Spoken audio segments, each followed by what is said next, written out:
when the gas was discovered, people in Mayo went, oh great, jobs, just to create a bit of employment, there's gas coming as well. But then Shell was the primary company, so Shell and Statoil were the two companies. So Statoil is state oil, right? So it's a Norwegian state oil, publicly owned company. It's not publicly owned now, but it was set up as their public energy company, okay? And they bought into the Corrib along with Shell, and they were the two primary partners in it. When they set about, they started the process of looking for a license to extract the gas, right? So what happened was, basically Shell said, we're going to use a different technique than what was used in Kinsale. As explained a couple of minutes ago, basically what they're going to do is tap into the gas at the seabed level and run an 80-kilometre pipe into Mayo, and at the end of that pipe will be gas refinery, and that's where they would clean the gas, they would remove the impurities and add a smell to it. Natural gas is no older, right? So the smell of gas, that's added as a safety feature. It's added during the process of making it safe, so that if there's a leak you can smell it. Natural gas doesn't smell on its own. So they were basically going to pump very high pressure gas in, we're going to build a refinery, and in the refinery on shore we're going to do the processing, right? Now obviously people that lived along near this gas pipeline where would be high pressure gas coming in with no smell in it, so if it was leaking they would know it was leaking. They weren't too happy about it, and a community campaign sort of developed to prevent the gas being brought ashore.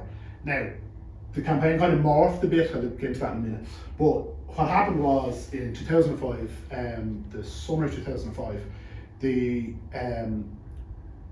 number of locals blocked Shell contractors who were starting the process of surveying the ground for the pipe, and they blocked them from entering the land.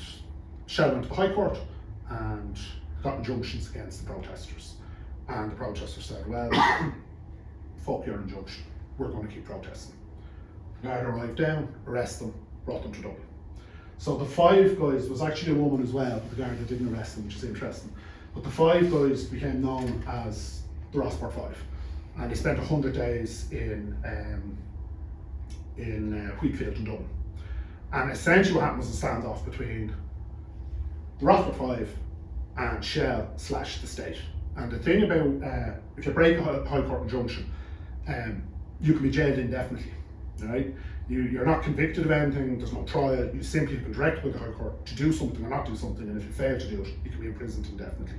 So during the course of this 100 days, a pretty significant national campaign developed around the whole Corrib gas controversy as it was becoming, right? So it involved people picketing Shell stations, picketing Statoil stations, occupying their offices, generally making a nuisance, right?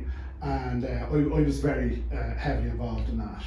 And after 100 days, Shell backed down. They went into the High Court and said, we no longer want the injunction, okay? So, but it was world news, like it became a huge sort of big event in Ireland, but a big event globally. These 5 guys, very rural, the most remote west of Ireland community, taking a stand against big energy. A couple of them were school teachers, Neil Hine in particular, very articulate, very well educated people, and they were really quite inspiration. So from that, sort of around that point anyway, the Shell to Sea campaign existed, but it kind of grew legs and got going in different parts of the country, and the demands kind of widened out, and people like myself were coming in saying, look, I get your fear about the pipe, but my concern is who's going to own this gas and who's going to benefit from the gas. So the campaign developed to kind of having the dual objectives of extracting gas in a way that was safe, but also that it would be used for the collective good, for the public good, right? So the Shell to Sea campaign, there was a standoff for a few months where Shell did nothing in Mayo, and then they said, look, we're going ahead here and we're going to start developing the Balnaboy refinery site, and we're going to start developing the route that this pipeline is going to come in.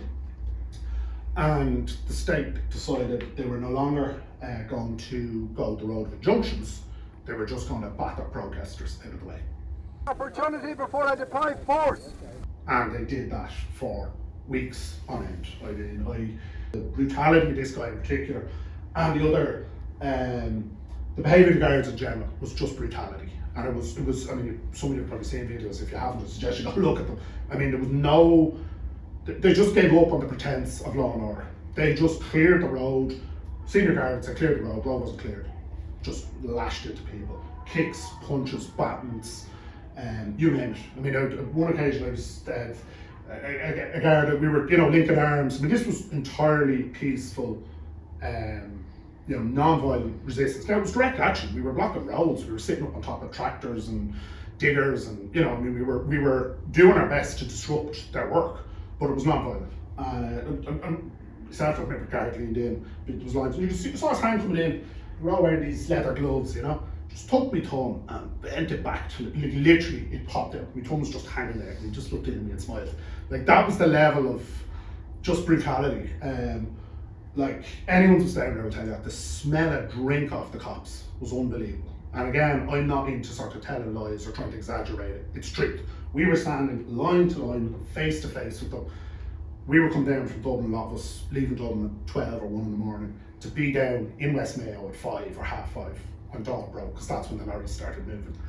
And we were standing in line. The guards, like, in my experience, people drinking, these guys have been drinking up until 2 or 3 hours beforehand. Like, they're banging drink off them.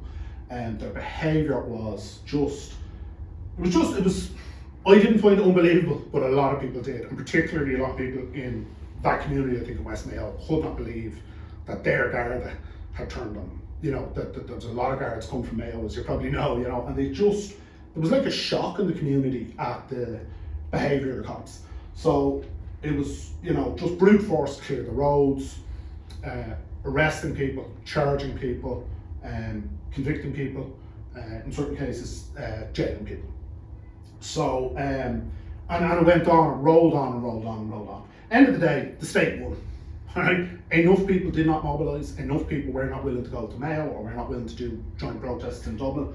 And, in essence, what you had was, a very sparsely populated rural community that was quite divided. I mean, I wouldn't say it was quite 50-50, but some people were in favour of Shell. Like, Shell were giving money to the local sports clubs, they were giving, providing jobs to the selected few. There were people staying in hotels and so on, so there was a certain proportion of the community going, yeah, this is great.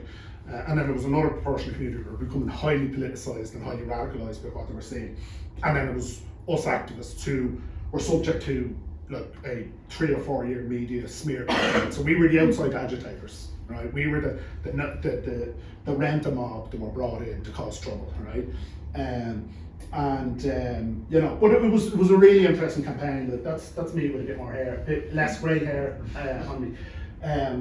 That's the Chief O'Donnell's son there. The chief was one of the kind of local fishermen. That was his son, and it was this kind of weird thing where people from who'd otherwise never have met. You know what I mean? Coming from all parts of Dublin, from Belfast, from Cork, to literally sit on the road with people from this community.